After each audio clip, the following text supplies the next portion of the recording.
जय हिंद। गुरु study channel में आपका स्वागत है। ये मौलिक अधिकार की तीसरी क्लास है।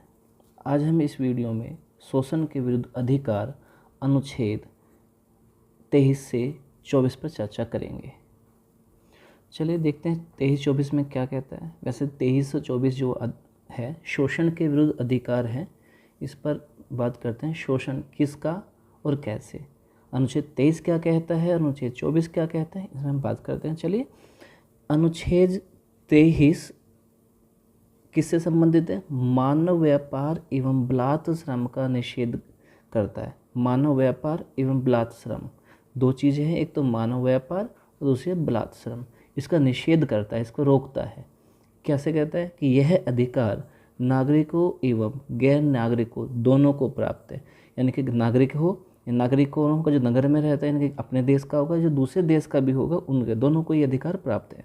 यह अधिकार किसी व्यक्ति को राज्य और किसी अन्य व्यक्ति दोनों से सुरक्षा प्रदान करता है। यानी कि क्या है कि यह अधिकार कौन सा? अनुच्छेद 23 किसी व्यक्ति को राज्य और किसी अन्य व्यक्ति दूसरे व्यक्ति से दोनों से सुरक्षा प्रदान करता है।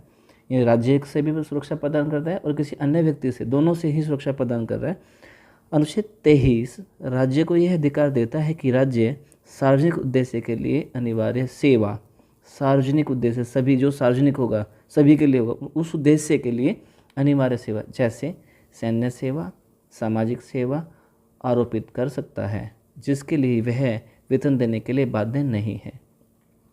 अनुच्छेद 23 क्या कहता है दोबारा से इसमें कि अनुच्छेद 23 में आयु का निर्धारण नहीं किया गया है।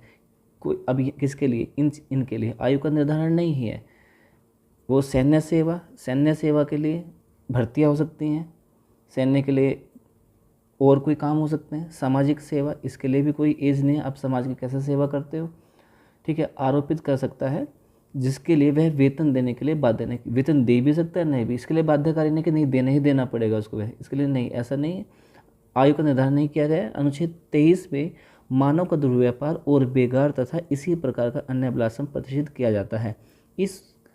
उसका उल्लंघन अपराध होगा जो विधि के अनुसार दंडनीय होगा। अब यहाँ पे बात करता है कि अनुच्छेद 23 में मानव दुर्व्यापार, मानव को खरीदना और बेचना, और बेगार तथा इसी प्रकार का अन्य बलात् श्रम, बालकों का श्रम, बालकों से मजदूरी में करना प्रतिषिद्ध किया जाता है। इसका उल्लंघन अपराध होगा जो विधि के अनुसार दंडनीय होगा। विधि के अनुसार जो कानून बना होगा उसके लिए, उसके अनुसार उसे दंडित किया जाएगा। अब इसमें आता है कि मानव दुर्व्यापार से अभिप्राय क्या है, कि मानव दुर्व्यापार क्या है? पुरुषों, महिलाओं और बच्चों की वस्तुओं के समान खरीद एवं बिक्री। मतलब कि क्या है? वस्तुओं के समान, किसकी? महिलाओं को और पुरुषों को, जैसे हम, और बच्चों को, इनको वस्तुओं के समान, जैसे हम कोई वस्तु दुकान से खरीद लेते हैं या वस्तु बेच देते हैं, इसके समान खरीद व बिक्री को रोक लगाता है एक तो। और वेश्यावृत्ति सहित महिलाओं एवं बच्चों के साथ अनैतिक देह व्यापार, देवदासी प्रथा, दास प्रथा, इनको भी समाप्त करता है, इन पर भी प्रतिषेध करता है। इस तरह की प्रवृत्ति नहीं लगाई जाएगी। देवदासी प्रथा मतलब कि कोई महिलाओं को जो है रखा गया है, इसमें क्या है कि महिलाओं के साथ में एक तरह से शारीरिक संबंध बनाए जाते हैं कि उन्हें बोला जाता है कि तुम देवों की हो, दासी हो, और जो है इसमें तुम जो है व्यक्ति के जो है शारीरिक संबंध बनाने के लिए काम आओगी। दास प्रथा, किसी व्यक्ति को गुलाम बनाकर उससे काम कराया जाता है। देह व्यापार में बहुत सारे हैं, वेश्यावृत्ति भी शामिल है, ठीक है। और वेश्यावृत्ति से तो महिलाओं एवं बच्चों के साथ, इनके साथ अनैतिक कार्य नहीं किए जाएंगे। अब अनुच्छेद 24 क्या कहता है?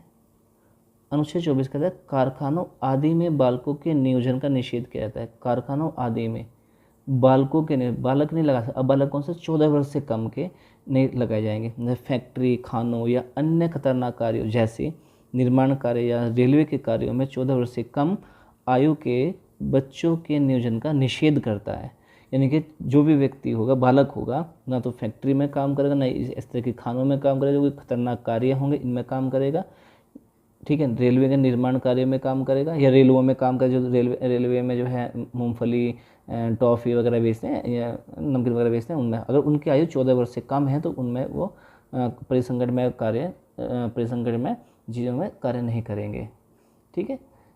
यह नुकसान न पहुंचाने वाले और आसान कार्यों में नियोजन को प्रतिबंधित नहीं करता है। मतलब कि जिसकी उम्र 14 वर्ष से कम है लेकिन वो काम कर सकता है, भाई काम तो कर, मान लिया उसकी आर्थिक स्थिति सही नहीं है तो उसे काम करना पड़ेगा, जिम्मेदारियाँ हैं, तो लेकिन कैसे काम कर सकता है, जो नुकसान न पहुंचाए। नुकसान कैसे, शारीरिक, मानसिक, ठीक है, इस तरह से जो है सो नुकसान न पहुंचाए तो उस कार्य में भी कर सकते हैं। आशा करता हूँ आपको ये वीडियो पसंद आई होगी। कृपया लाइक करें, शेयर करें, सब्सक्राइब करें और मिलते हैं एक नई वीडियो के साथ में, इसका अगला पार्ट। तब तक के लिए जय हिंद, जय भारत।